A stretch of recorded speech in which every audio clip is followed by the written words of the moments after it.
கோபமும் நெறியற்ற காமமும் கர்மாக்களாகின்றது.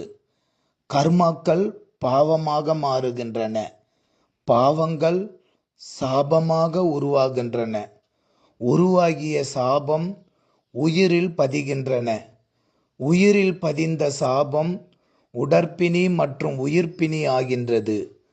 உடற்பிணியும் நோய்களும் மற்றும் உயிர்ப்பிணியும் கவலை, வேதனை, பயம், துன்பம் முதலியவைகள் நரை, திரை, மூப்பு உண்டாக்கி இறுதியில் மரணத்தை உண்டாக்கின்றது.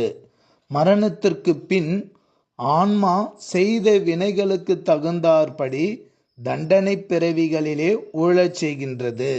எனவே இத்துன்பங்களிலிருந்து மீள வழி யாது எனில், ஆன்மாக்களாகிய நாம் இறைவனின் பேரருள் பெருங்கடலின் சிறு சிறு துளிகளே ஆன்மாக்களாகிய நாம் என்பதை உணர்ந்து கொள்ளுவோம். அதாவது நாம் இறைவனின் பேரன்ப வடிவத்தின் சிறு கூறே ஆவோம்.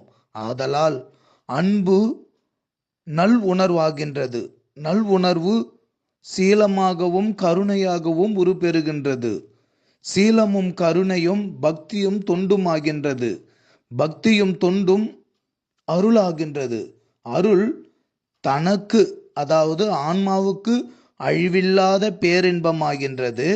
பிறர்களுக்கு, அதாவது உலக உயிர்களுக்கு நல்வழி காட்டும் ஒளியாகின்றது என்பதனை உணர்ந்து என்னென்றும் உத்தம வழியிலே, அதாவது சுத்த சன்மார்க்க நெறியிலே, ஆன்மநேய ஒருமைப்பாட்டு உணர்விலே பயணிப்போம்.